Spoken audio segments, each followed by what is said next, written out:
અને એ 7 પાસ નથી કર્યું શેતલબેન. 7માં ખાલી 3 મહિના જ ગયો હતો. કેટલા મહિના? પણ એકવાર નીકળી ગયું 7, એટલે હવે 7 કહું છું. 7મું ધોરણ હું ભણ્યો છું. તો પહેલું માઇન્ડમાંથી એ કાઢી નાખજો જો કોઈ મારાથી ઓછું ભણ્યા હોય તો, અથવા 7, 8, 10 ભણ્યા હોય તો, કે અહીંયા ભણેલા ગણેલા જ સફળ થાય છે, એ જો તમારા માઇન્ડમાં હોય તો હમણાંથી હટાવી દેજો. વાત પાકી? સાચી વાત છે ને? ઓકે. અને મારું કામ શું હતું? ફેરી કરવાનું. શું કામ હતું? ફેરી કરવાનો. 150 થી 200 રૂપિયા ડેલી કમાવાના. કેટલા કમાવાના? 150 થી 200 રૂપિયા. ગામડે ગામડે, ઘરે ઘરે પેપર ડબ્બા, પૂઠા, પ્લાસ્ટિક ભેગા કરી અને વેપારીને આલીને કેટલા કમાવાના? 150 થી 200 રૂપિયા. એ હું શાના માટે કહું? માની શકે અહીંયા કોઈ નાની મોટી મજદૂરી કરતો હોય, નાની મોટી જોબ કરતો હોય, યા ડેલી 100, 200, 250માં કામ કરતો હોય, તો એના માઇન્ડમાંથી એક કચરો કાઢી નાખવાનો કે ભાઈ હું નાનો માણસ છું, 100, 200 રૂપિયા કમાવાવાળો વ્યક્તિ છું, મારી વાત કોણ માને? હું તો મજૂરીએ જાઉં છું, તો હું આરસીએમમાં નહીં જોડાઈ શકું, અથવા આરસીએમમાં સફળ નહીં થઈ શકું. મારા મિત્રએ બોલાવે એટલે વારે વારે બોલાવે એટલે એનું માન રાખવા ખાतिर આવ્યો છું. જો એવું વિચારીને બેસી ગયા હોય તો એ વ્યક્તિ 100% ધ્યાનથી અંતરાત્માથી સાંભળે તો એને ખરેખર અહીંયા બધું એનું જે માઇન્ડમાં કચરો છે નીકળી જશે કે જો રાણાભાઈ કરી શકતા હોય તો હું પણ કરી શકું છું. ઓકે. અને મેં શરૂઆત કરી હતી એક જૂની 2500ની લૂનાથી, ગેરેજવાળા પાસેથી લીધી હતી એક જૂની લૂના, એનાથી મેં શરૂઆત કરી હતી. ખબર છે ને પેલી લૂના આવે, ધક્કો મારીને સ્ટાર્ટ કરવું પડે. ટાઈમે આપણે બેસી ગયા તો ઠીક, નહીં તો આપણે પાછળ ને લૂના આગળ. તો આ સમજી શકો છો. અને હું 800 રૂપિયાના ભાડાના મકાનમાં રહેતો હતો આરસીએમ પહેલા. હવે આ ટોટલી વસ્તુ શાના માટે કહું કે તમે ઓછું ભણેલા હોય તો અહીંયા ક્લિયર થઈ જશે. હાલમાં તમારી આવક ઓછી છે તો અહીંયા ક્લિયર થઈ જશે. કદાચ તમારી પાસે મોટરસાયકલ, કાર નથી તો આ ક્લિયર થઈ જશે.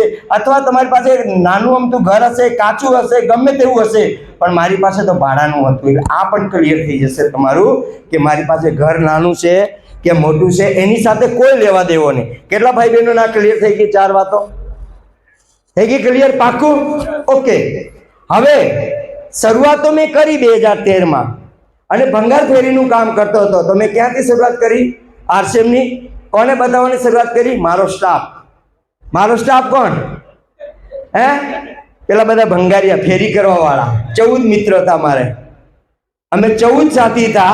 એ 14 સાથીઓને મેં આરસીએમ વિશે વાત તો કરી, જોઈનિંગ તો થઈ ગયા પણ સફળ નહીં થયા. જોઈનિંગ થઈ ગયા, સફળ નહીં થયા. એમ ટોટલ ગણવા જઈએ તો 3 સફળ થયા, 7 નથી થયા, સોરી 11 નહીં થયા. આ 3 થઈ ગયા અને 11 નહીં થયા. તમે કઈ લિસ્ટમાં આવવા માંગો છો? 3માં કે 11માં? 3માં કે 11માં? અને આ 3 ને દરેક આપણા સિનિયર સાથીઓ ઓળખે છે. એક હું ને 2 બીજા. જેટલા પણ અહીંયા સિનિયર સાથી છે ટોટલી ઓળખે છે, પણ 2 જે બાકીના છે ને એ થોડા લેટ થયા. સમજાણું તો ખરી, પણ લેટ આવ્યા. લેટ આવવાથી કેટલું નુકસાન થયું છે એ પણ હું તમને કહીશ. આવ્યા ખરી પણ લેટ આવ્યા. હવે માની લો આ 3માંથી હું તો આવી ગયો પહેલા. એક ભાઈ 5-6 વર્ષ લેટ આવ્યા તો એને દર મહિને 1 લાખ રૂપિયા ઓછા આવે છે મારાથી. કેટલા ઓછા આવે છે? 1 લાખ રૂપિયા ઓછા આવે છે. એક ભાઈ 8-9 વર્ષ પછી સમજાણું આરસીએમ, તો એને મારા કરતા 2 લાખ રૂપિયા ઓછા, 1.5 લાખ રૂપિયા ઓછા આવે છે. કેટલા આવે છે? 1.5 લાખ. કદાચ તમે અહીંયા આરસીમાં જોઈનિંગ છો, અભિયાનમાં સામેલ થઈ ગયા છો, અને જો હમણાં લેટ થયા, આરસીમાં જોઈનિંગ થવાથી કોઈ મતલબ નથી. તમે આરસીમાં જોડાઈ ગયા એના કોઈ મતલબ નથી. તમે આરસીમાં છો, પણ જે દિવસે તમારી અંદર આરસીમાં આવશે ને ત્યારે તમારું રિયલ કાર્ય શરૂ થશે. તો આજથી જો શરૂઆત કરી લેશો તો તમે મારી લિસ્ટમાં આવશો. આ 3 પાછી મારી લિસ્ટમાં આવવાનું, ઓલા 2ની લિસ્ટમાં નહીં, મારી લિસ્ટમાં. સમજાઈ ગયું? હા. તો 11 લોકો સફળ નહીં થયા એનું કારણ શું, અને 3 સફળ થયા એનું કારણ શું જાણવા માંગશો? પાકું? ઓકે. તો પહેલું કામ હતું આરસીએમની દુકાન દૂર છે. કેટલા ભાઈ બહેનોની દુકાન દૂર લાગે છે અથવા લાગતી હતી? કેટલા ભાઈ બહેનોની દુકાન દૂર લાગે છે અથવા લાગતી હતી?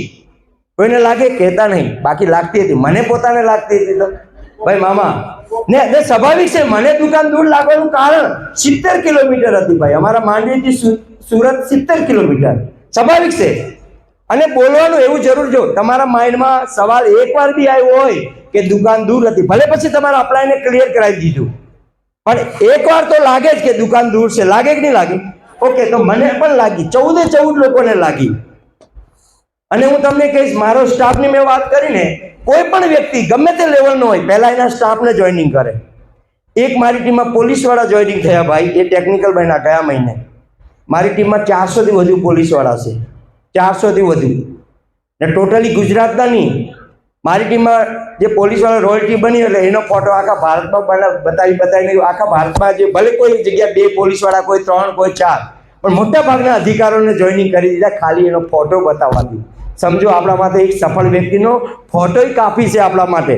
અને એવા વ્યક્તિને સાંભળીએ તો ભડકો થઈ જાય, તો એને ટૂલ્સ માનવાનું. પછી મારી ટીમમાં એક ગવર્મેન્ટ ટીચર જોઈનિંગ થયા, એ તો ટેકનિકલ છે. ટીચરો તો ઘણા બધા રોયલ્ટી ટેકનિકલ છે. આજે 1000 થી વધારે ગવર્મેન્ટ ટીચર, 1000 થી વધારે, જેની સેલેરી 50,000 થી લઈને 1.5 લાખ સુધીની છે, એવા પણ હજારો લોકો છે. એમાં ડોક્ટર, મારી ટીમમાં ડોક્ટર છે, રોયલ્ટી અચીવર છે, એ ડોક્ટર બન્યા, રોયલ્ટી આવી એટલે એને જોઈને ઘણા ડોક્ટરો જોઈનિંગ થઈ ગયા મોટી સંખ્યામાં. મારી ટીમમાં એક સરપંચ જોઈનિંગ થયા, આજે 250 થી વધારે જોઈનિંગ છે સરપંચ, 250. અને રનિંગ, અને હમણાં ઇલેક્શન હતું ને, આપણા આરસીનો એક સરપંચ નથી આવ્યો, બધા જીતી ગયા, એક પણ નહીં આવ્યો, એક પણ નહીં આવ્યો. તો એટલે એવું નહીં માનવાનું કે આપણે નાના માણસ છે કે ઓછું ભણેલા છે એટલે આ લેવલના લોકો નહીં આવે. આવે, બધા જ આવે. અને કેવી રીતે લાવવા એના વિશે પણ આપણે આગળ વાત કરીશું.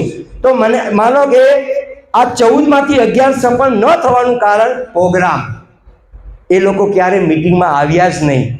તો અમે કેમ ગયા? અમે થોડા ઓછા હોશિયાર હતા અને આ લોકો થોડા વધારે હોશિયાર હતા, થોડા વધારે ભણેલા હતા. એ લોકો પાસે બહાના થોડા પેન્ડિંગ હતા, અમારા બહાના તો ખતમ થઈ ગયા. 1-2 વાર બહાનું કરે, 3 વાર બહાનું કરે, પછી તો છેલ્લે પીછો છોડાવવા જવું પડે ને કે રોજ માથું ખાય છે, ચલો એકવાર જઈ આવીએ. આજે તમારામાંથી કોઈ કહેશે એવા કે ચલો એકવાર જાય, કમસે કમ પીછો તો છોડે, હોય ને એવા. તો અમે પછી અમારા બહાના ખતમ થઈ ગયા. ભાઈ મીટિંગમાં ગયા એટલે આ દુકાન દૂર છે એ અમારું ક્લિયર થઈ ગયું, એ સવાલનો જવાબ મળી ગયો. તો હવે તમે કહેશો કે કેવી રીતે મળી ગયું? માની લો અમને ત્યાં કહેવામાં આવ્યું કે ભાઈ માની લો કે આપણે અહીંયા કોઈ બીમાર પડે, તો તમે તો સિટીમાં છો એટલે ભાવનગર તમે દવાખાને જાઓ ને એ ડૉક્ટર કહી દે તમારો ઈલાજ અહીંયા નહીં થાય, તમારે અમદાવાદ જવું પડશે. જાઓ કે નહીં જાઓ? જાઓ કે નહીં જાઓ? અને અમદાવાદ વાળો કહી દે તમારો ઈલાજ અહીંયા નહીં થાય, બોમ્બે જવું પડશે. જાઓ કે નહીં જાઓ? તો અમને એ સમજાઈ ગયું કે બીમાર પડ્યા પછી સારા થવા માટે 500 કિલોમીટર નથી જવું, બીમાર નહીં પડે એ માટે સારો સામાન લેવા 70 કિલોમીટર જવું. બીમાર થયા પછી ઈલાજ કરાવવા 500 કિલોમીટર નહીં જવું, બીમાર નહીં પડે એ માટે 70 કિલોમીટર જવાનું. બીમાર પડ્યા પછી સારી દવા નથી લેવી, બીમાર નહીં પડે એ માટે સારો ખોરાક લેવો. સમજમાં આવ્યું કે નહીં આવ્યું? કરવું જોઈએ કે નહીં કરવું જોઈએ? અને સામાન ક્યારે લેવાનું હોય? એડવાન્સમાં આપણને ખ્યાલ હોય ને, ભાઈ 2 દિવસ પછી તેલ ખૂટી જશે, મસાલા ખૂટી જશે, ખ્યાલ હોય કે નહીં હોય? પણ બીમારી આવે ત્યારે ડૉક્ટર સાહેબ મેસેજ આવે મોબાઈલમાં, હું આવું છું, તૈયાર રહેજો.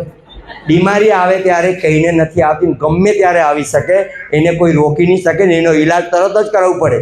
સામાન તો કદાચ આપણા ઘરમાં ખૂટી જાય તો આજુબાજુમાંથી ઓછીનું લઈ આવીએ કે લાય ને 2 સાબુન આપી દો, લાલ 2 ચમચી તેલ આપી દો, કાલે લઈને આપી દેશો, કહે કે નહીં કહે દીક્ષિતભાઈ? પણ બીમારી કહે કે મારો તાવ 2 દિવસ તમે આછો ને પૈસાનો જુગાડ કરું પછી ઈલાજ કરાવું, ચાલે ડૉક્ટર સાહેબ? તરત ઈલાજ કરાવવું પડે, તરત જ. તો સમજી શકો. હજુ એક તમને ઉદાહરણ આપી દઉં.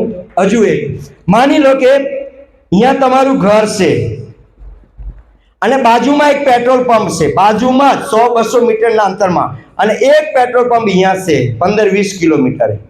ક્યાં પુરાવશો તમે પેટ્રોલ? ક્યાં પુરાવશો?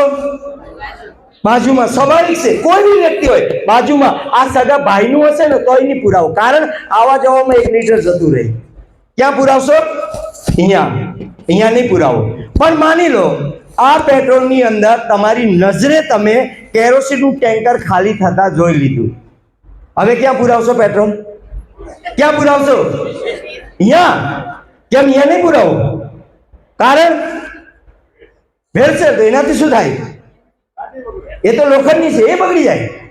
તો મારા ભાઈ બહેનો, એક લોખંડનું એન્જિન જો ભેળસેળથી બગડી જતું હોય તો આના પર બી દયા કરો ને. આ એન્જિન પર બી દયા કરો ને ભાઈ. ઓલું એન્જિન તો ₹25,000 હજારમાં બની જશે બાઇકનું એન્જિન તો. અને નહીં બી બને તો 1 લાખ રૂપિયામાં નવું ખરીદી લેશો. પણ આ એન્જિન જો બગડી ગયું ને તો તમે નવું ક્યારે નહીં ખરીદી શકો. તો કયા એન્જિનની ચિંતા કરવી જોઈએ, બાઇકની કે આપણી? નહીં, બાઇકના 1 લાખ રૂપિયા લાગ્યા છે, એના કાં પૈસા આપ્યા છે, તો ફોકટમાં મળ્યું છે. એટલે એની આપણે ચિંતા નથી કરતા. એક બાઇકનું એન્જિન બચાવવા માટે 20 કિલોમીટર જઈ શકે છે, પણ આપણું એન્જિન બચાવવા માટે 15-20 કિલોમીટર પિકઅપ સેન્ટર નહીં જઈ શકતા. કેટલું સમજવા જેવી વાત છે, બોલો, વિચારવા જેવી વાત છે. બાઇકનું એન્જિન બચાવવા જાય કે નહીં જાય? પણ આપણું હોય ત્યારે પિકઅપ સેન્ટર દૂર છે, નજીક હશે ને ત્યારે ખરીદી કરશું. ત્યાર તો ક્યાંય ગુમ થઈ જશે, ખ્યાલ નહીં આવશે. આ વાત અમને સમજાઈ ગઈ કે બીમાર પડ્યા પછી આપણે દવાખાને દૂર નથી જવું, આપણે બીમાર નહીં પડે એ માટે સારી પ્રોડક્ટ લેવા જવું. એ અમારે અહીંયા જવાબ મળી ગયો કે આરસીની દુકાન દૂર છે. હવે તમને કોઈ કહે તો તમે જવાબ આપી શકો કે નહીં? કેટલા ભાઈ બહેનો આપી શકે? તો એકવાર જોરદાર તાળીઓ થઈ જાય, જોરદાર તાળીઓ. તાળીઓમાં કંજુસાઈ નહીં કરવાનું. બીજો સવાલ હતો, સામાન મોંઘો છે. કેટલા લોકોને લાગે છે? લાગતો હતો, ચાલો હતો, હા હતો બધા, હું એમાંનો જ છું, મને પણ લાગતો હતો મોંઘો. ચાલો બીજો સવાલ હતો, આરસીએમનો સામાન મોંઘો છે, લાગે ને બધાને? અક્ષર પર ધ્યાન નહીં આપતા, બોલું છું તે ધ્યાન, કેમ કે થોડી વાર પછી મારું લખેલું મને જ વાંચતા નહીં આવડે. તો સામાન મોંઘો છે. હવે માની લો કોઈ પણ વ્યક્તિને આપણે આરસીએમના પ્રોડક્ટની વાત કરે, તેલની હોય કોઈ બી નહીં, તો કે સામાન મોંઘો છે, ક્વોલિટી ના ક્વોલિટી નથી, એ તો બધું સરખું જ હોય ને. એક જગ્યાએ તો મને એવું કહી દીધું કે તમારા તેલમાં ભજીયા તળાય, અમારા તેલમાં ભજીયા તળાય, એમાં વળી શું હોય? એમ કે તમારા તેલમાં શાક બને, અમારા તેલમાં શાક બને. તેલ એટલે તેલ. મેં કીધું સાહેબ ક્વોલિટી? ના કોઈ ક્વોલિટી નહીં એમ કે. પછી મેં સાહેબને કીધું, સાહેબ તમે જે શર્ટ પહેર્યો છે એ કેટલાનો છે? તો કે 1200 રૂપિયાનો. મેં કીધું મારો 750 નો, એનો મતલબ તમે છેતરાઈ ગયા? તો કે ના તો ક્વોલિટી. હવે શરીર ઢાંકવા માટે ક્વોલિટી સમજાય અને શરીર રાખવા માટે ક્વોલિટી નહીં સમજાય. સમજો તમે? શરીર ઢાંકવા માટે ક્વોલિટી, અરે બધામાં જ ક્વોલિટી આવે. હું તમને કહું, બહેનો છે અહીંયા, સાડી 1000 રૂપિયાની સાડી આવે ને, 1500 ની આવે, 2500 ની આવે કે નહીં આવે? કામ તો એટલું જ કરે ને ભાઈ, કામ તો એટલું જ કરે, તો પૈસા કેમ વધારે? હે? ક્વોલિટી. ઓકે. મોબાઈલ 1000 રૂપિયાનો આવે, 5000 નો આવે, 50,000 એનાથી મોંઘો આવે કે નહીં આવે? આ 50,000 વાળો ફોન લાગે, ત્યાં 1000 વાળો બી લાગે કે નહીં લાગે? તો 50,000 શા માટે આપવાના? ક્વોલિટી. Very good. ઘડિયાળ 50 રૂપિયાની બી આવે, વોટરપ્રૂફ, પાણીમાં નાખી હોય, મેળામાં પેલા લઈને ઉભા ને પાણીમાં ડબોળીને, 50 રૂપિયાની. 500 રૂપિયાની આવે, માર્કેટમાં 5,000 ની આવે, બરોબર કે નહીં? 50 રૂપિયા વાળી હું ખોટો ટાઈમ બતાવે? 50 રૂપિયા વાળી બાંધો તો ખોટો ટાઈમ બતાવે? હે? સરખો તો પછી આ હોશિયાર કહેવાય, આ મૂર્ખ કહેવાય કે નહીં? શું આવે એમાં? ક્વોલિટી. ટ્રેનમાં કેટલા લોકો બેઠા? ટ્રેનમાં ઓકે. ચાલો આપણે દિલ્હી જવું છે, લોકલમાં જાઓ 200 રૂપિયા, સ્લીપરમાં જાઓ 700 રૂપિયા, એસી થર્ડ એસીમાં 1500 રૂપિયા, સેકન્ડ એસીમાં 2500 રૂપિયા, ફર્સ્ટ ક્લાસ એસીમાં 4000 રૂપિયા. પહેલા દિલ્હી કોણ પૂછશે? પહેલા દિલ્હી? હે? અરે તો પછી આ તો અતિ હોશિયાર કહેવાય ને, આ મૂર્ખ એક નંબરનો. 200 માં જવા દે તો 4000 શા માટે આપે? હા, શા માટે? ક્વોલિટી. કારણ એનું, તમે 200 વાળામાં બેસશો ને તો તમારું ધ્યાન નહીં આપવાનું, મોબાઈલ અને પર્સનું ધ્યાન રાખવું પડે, ક્યારે ગાયબ થઈ જાય. થાય કે નહીં થાય? અને પછી બીજો નંબર, સ્લીપરમાં તમે ટીટી ઊંઘવા નહીં દે, થોડી વાર ટિકિટ. એનું કારણ શું? એનું કારણ કે આ જે છે ને લોકલ વાળા મોટા ભાગે આમાં ઘૂસવાની સંભાવના રહી. એ એસીમાં નહીં હિંમત કરે. હે, લોકલ વાળા એસીમાં ઘૂસવાની હિંમત નહીં કરે, પણ સ્લીપરમાં ઘૂસવાની કોશિશ કરે. એટલે ટીટી વારે અહીંયા આવીને ડિસ્ટર્બ કરે, ટિકિટ. અને તમે એસીમાં જશો તો કદાચ એકાદ વાર આવ્યા, બાકી તમને કોઈ પૂછશે બી નહીં. બિંદાસ આરામથી રહો. ક્વોલિટી સમજાઈ ગઈ? બધામાં ક્વોલિટી સમજાઈ ગઈ? આપણે ભોજન કરવા જઈએ, અમુક હોટલોમાં શાકનો રેટ 80, 90, 100, 125 રૂપિયા હોય છે ને, તો અમુકમાં 250, 300, 400 હોય છે. એનું કારણ શું? ક્વોલિટી. હા, બધી જગ્યાએ ક્વોલિટી સમજાય તમને ટોટલી વસ્તુમાં, પણ જ્યારે ખાવા પીવાની વાત આવે ત્યાં ક્વોલિટી ના લાગે મોંઘું છે, ક્વોલિટી ના લાગે મોંઘું છે. સમજો તમે? જેના થકી આપણું જીવન ચાલે છે એને તમે ક્વોલિટી નથી સમજાતા. ભાઈ કપડાં તમે સસ્તા પહેરો મોંઘા પહેરો, શરીર તો એટલું જ ઢકાવવાનું. કોઈ કહેવાનું છે કે તમે સસ્તા પહેર્યા કે તમે મોંઘા પહેર્યા, પણ આ જો તમે સસ્તું ખાધું ને ગમે તેવું ભેળસેળવાળું, હું નથી કહેતો મોંઘું ખાઓ, સારું ખાઓ ક્વોલિટીવાળું, અને મોંઘું છે જ નથી. એવા આવા પ્રોડક્ટ છે. આજે માર્કેટનું કોલગેટ 76 રૂપિયા, આપણું 60 રૂપિયા, 16 રૂપિયાનો સીધો ફરક, 16 રૂપિયાનો. અને આ અભિયાનમાં જોડાવો એટલે હજુ 10-12 રૂપિયા ઓછા થઈ જાય, 25-30 રૂપિયાનો ફરક. ફેર એન્ડ લવલી તમે ગણતરી કેટલા રૂપિયા છે એના? 130 રૂપિયાના, આપણું 85 રૂપિયા. કેટલો ફરક! ઘણી બધી એવી પ્રોડક્ટ છે. તોય કે આરસીએમનો સામાન મોંઘો છે, એવા બોલનાર વ્યક્તિને હું કહીશ કમસે કમ ભગવાનથી તો ડરો આવું બોલતા પહેલા, કે મોંઘું છે આરસીએમ. હા, તમને કદાચ તેલ મોંઘું લાગી શકે, એનું કારણ કે આપણા તેલમાં કોઈ પણ જાતનું કેમિકલ મેળવવામાં નથી આવ્યું, કે કોઈ પામ તેલ મિક્સ કરવામાં નથી આવ્યું. 100% એ ઓરિજિનલ છે. તમારી સોસાયટીમાં દૂધ લેવા આવે કોઈ, એક 80 રૂપિયા લીટરવાળો અને એક 60 રૂપિયા લીટરવાળો, આ સસ્તું કહેવાય ને, આ મોંઘું કહેવાય. બરોબર કે નહીં? ખોટી વાત, બિલકુલ ખોટી વાત. આ મોંઘું નથી, આ સસ્તું નથી, એમાં પાણી નાખ્યું છે, આ મિલાવટ વાળું છે, આમાં પાણી નથી, આ ઓરિજિનલ છે. આ મોંઘું નથી, આ ઓરિજિનલ છે. આ સસ્તું નથી, આ ભેળસેળ છે. માર્કેટમાં તમને સસ્તા તેલ મળતા હોય તો એ ભેળસેળ છે, અને આરસીએમનું તેલ ઓરિજિનલ છે, મોંઘું નથી. શું છે? ઓરિજિનલ છે. હવે તમને કોઈ કહે કે તમારે આરસીએમનો સામાન મોંઘો છે, તો જવાબ આપી શકો કે નહીં? કેટલા ભાઈ બહેનો જવાબ આપી શકે? એકવાર જોરદાર તાળીઓ.